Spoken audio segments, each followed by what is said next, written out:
أعوذ بالله من الشيطان الرجيم بسم الله الرحمن الرحیم۔ امیر المومنین امام المتقین علی بن ابی طالب علیہ السلام کی زندگی اور سیرت ولادت سے لے کر شہادت تک خوشنودی خدا اور رضا الہی کے لیے بسر ہوئی۔ یعنی امیر المومنین حضرت علی بن ابی طالب کی پیشانی ایک دن تو کیا ایک آن کے لیے بھی غیر خدا کے سامنے نہیں جھکی۔ آپ ان 5 ہستیوں میں سے ایک ہیں کہ جن کی طہارت و پاکیزگی کی گواہی کے لیے قرآن مجید میں آیہ تطہیر نازل ہوئی۔ اس کے علاوہ قرآن میں متعدد آیات آپ کی شان میں نازل ہوئیں۔ امیر المومنین حضرت علی بن ابی طالب کو یہ منفرد اعزاز حاصل ہے کہ آپ کی ولادت خانہ کعبہ میں ہوئی۔ امیر المومنین امام علی بن ابی طالب علیہ السلام کو رسول خدا سے اتنی عقیدت تھی کہ جس طرح آپ کی دنیا میں ظاہری آمد سے پہلے آپ کے والدین نے ہر لمحہ رسول اللہ کا ساتھ دے کر نصرت و حفاظت کا فریضہ سر انجام دیا، اسی طرح امیر المومنین علیہ السلام نے بھی ہر لمحہ اور ہر وقت دشمنان خدا اور رسول کے مقابلے میں رسول اللہ کی حمایت اور حفاظت و دفاع کا فریضہ انجام دیا۔ خود کو رسول اللہ کا غلام کہہ کر مولائے متقیان امیر المومنین فخر کیا کرتے تھے، جبکہ رسول اللہ نے آپ کو دین و دنیا میں اپنا بھائی قرار دیا۔ آپ فرماتے تھے رسول اللہ نے مجھ علی کو علم کے 1000 باب تعلیم فرمائے اور میں علی نے ہر باب سے 1000 باب مزید سیکھ لیے۔ یہی وجہ ہے کہ رسول اللہ نے خود کو علم و حکمت کا شہر اور امیر المومنین کو اس شہر علم کا دروازہ قرار دیا، اور پھر کہا کہ جو شخص علم و حکمت حاصل کرنا چاہے اسے دروازے سے آنا پڑے گا۔ رسول اللہ نے اپنے دل کی ٹھنڈک اور اکلوتی دختر حضرت فاطمۃ الزہرا سلام اللہ علیہا کا نکاح فرمان خداوندی سے حضرت علی سے کرتے ہوئے ارشاد فرمایا کہ اگر علی نہ ہوتے تو کائنات میں فاطمہ خاتون جنت سلام اللہ علیہا کا ہمسر کف اور برابر کوئی موجود نہ تھا۔ یعنی اللہ تعالیٰ نے حضرت علی اور فاطمہ الزہرا کو ایک دوسرے کے لیے خلق فرمایا،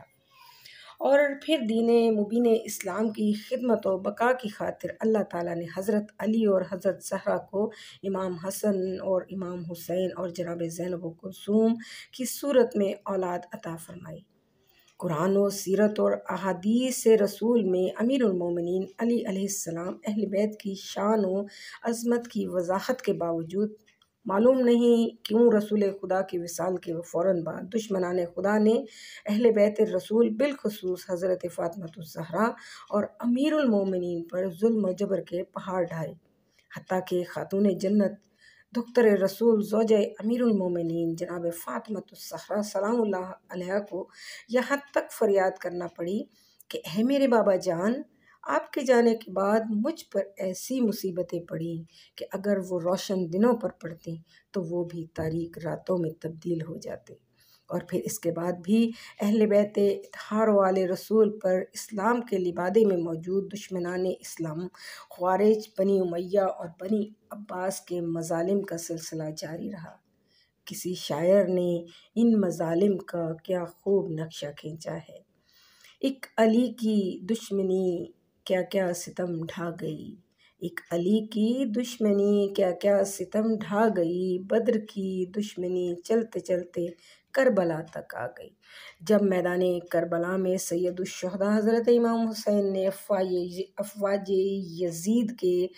کو مخاطب کرتے ہوئے فرمایا کہ میں نواسہ رسول ہوں، اس کے باوجود تم لوگ میرے قتل کے پیاسے کیوں ہو؟ تو انہوں نے جواب میں کہا کہ دراصل ہم اپنے ان آباء و اجداد کا بدلہ لینے آئے ہیں جن کو تمہارے بابا علی نے جنگ بدر و احد میں مار ڈالا تھا۔ یعنی نعوذ باللہ رسول اللہ اور اسلام کی حمایت و دفاع کر کے دراصل امیر المومنین نے جرم کیا تھا، جس کا بدلہ یہ ہے۔ کیا بدبختی کی انتہا ہے کہ رسول کی اس واضح حدیث کہ علی حق کے ساتھ ہے اور حق علی کے ساتھ، خدایا حق کا رخ ادھر موڑ دے جس طرف علی چاہے، کے باوجود بھی دشمنان دین اسلام نے امیر المومنین کو اتنی اذیتیں دے کر مظالم کا نشانہ بنایا کہ جس کی نظیر ملنا مشکل کیا ناممکن ہے۔ رسول اللہ کے وصال کے بعد ایک دفعہ حضرت فاطمہ الزہرا نے حضرت علی سے پوچھا کہ اے ابو الحسن، سنا ہے کوئی آپ کو سلام نہیں کرتا؟ تو مولا متقیان نے مظلومیت کا اظہار کرتے ہوئے فرمایا، آپ نے غلط سنا ہے، بات اس سے آگے نکل چکی ہے۔ اب یہ حالت ہے کہ سلام تو دور کی بات، جب میں سلام کرتا ہوں تو کوئی جواب نہیں دیتا۔ خوارج کے فتنے نے امیر المومنین علی کے مقابلے میں سر اٹھایا، اور یہاں تک کہ اس فتنے نے خلیفہ رسول امیر المومنین کو مسجد و محراب میں دوران عبادت شہید کر دیا۔ نماز، روزہ اور دوسری تمام عبادات کی ادائیگی کے علاوہ خوارج میں سے ایک بڑی تعداد حافظان قرآن کی تھی، مگر حال یہ تھا کہ وہ اپنے علاوہ باقی تمام مسلمان کو کافر قرار دے کر اسلام کے لبادے میں ظلم و جبر اور عوام الناس پر دہشت گردی کا بازار گرم کر کے یہ شعار اور نعرہ بلند کرتے تھے کہ حکومت صرف اللہ کے لیے ثابت ہے۔ امیر المومنین امام علی خوارج کے اس نعرے کے بارے میں فرماتے تھے کہ یہ نعرہ اور شعار تو برحق ہے، لیکن اس کے پیچھے خوارج کے مقاصد باطل اور فساد پر مبنی ہیں۔ انہی خوارج کی طرح ہم اگر آج بھی اپنے ارد گرد پوری دنیا بالخصوص مملکت خداداد پاکستان میں اسلام کے نام اور لبادے میں خوارج نما تنظیموں کو دیکھیں جو اسلامی فعال و کردار اور دہشت گردی پر نظر دوڑائیں تو فتنہ خوارج کا عکس اپنا نظارہ پیش کرتا ہوا نظر آئے گا۔ امیر المومنین پر اسلام کے لبادے میں خوارج اور بنی امیہ کے ظالم و جابر ملکوتی حکمرانوں کے مسلط مظالم کا اندازہ اس بات سے لگایا جا سکتا ہے کہ امیر المومنین علیہ السلام اور اولاد رسول اہل بیت اطہار پر لعن طعن کے لیے کئی ہزار مساجد کے ممبر و محراب درہم و دینار سے خریدے گئے۔ ان درہم و دینار سے خریدے گئے ممبر و محراب پر نعوذ باللہ علی علیہ السلام پر لعن طعن کا سلسلہ ہوتا تھا،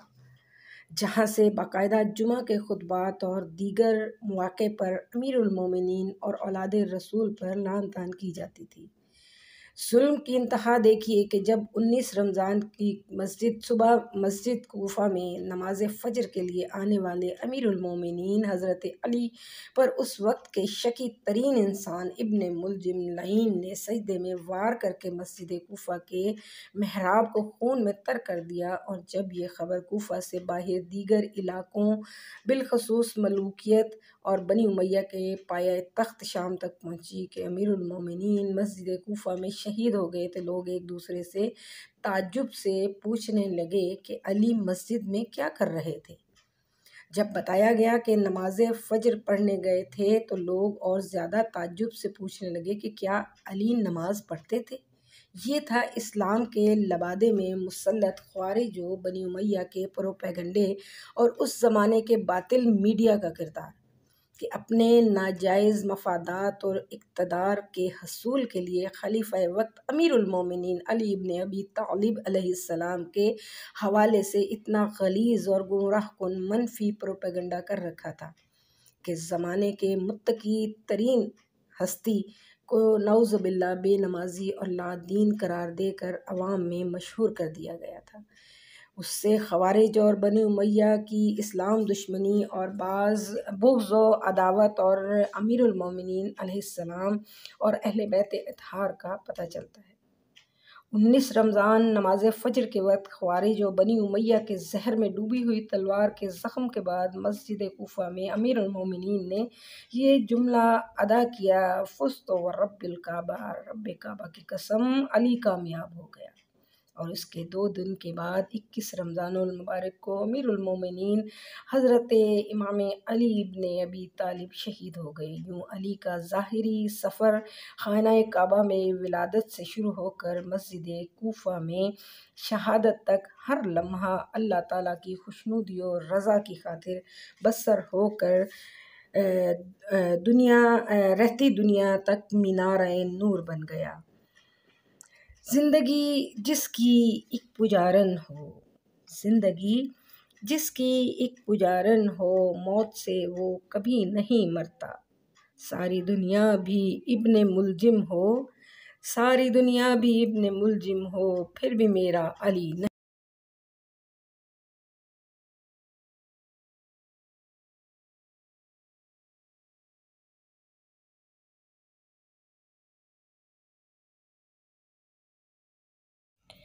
اعوذ باللہ من الشیطان اللعین الرجیم، بسم اللہ الرحمن الرحیم۔ عزیزان گرامی، آج میں جس موضوع پر بات کرنا چاہ رہی ہوں وہ ہے والدین۔ عصمت والدین سے کسی کو انکار نہیں۔ کچھ اقوال ائمہ کے بیان کرنا چاہوں گی تاکہ ہمیں رہنمائی مل سکے کہ ہمیں اپنے والدین کے ساتھ کس طرح پیش۔ اس نے کہا کہ یہ شخص نبی ہے۔ میں نے کہا نبی نہیں، وہ نبی کے فرزند ہیں۔ اس نے کہا یہ تو نبی ہی ہیں، ایسی نصائح تو انبیاء ہی کرتے ہیں۔ میں نے کہا ہمارے نبی کے بعد کوئی نبی نہیں آنے والا، یہ ان کے فرزند ہیں۔ اس نے کہا بیٹا تیرا دین بہتر دین ہے، مجھے اس کے متعلق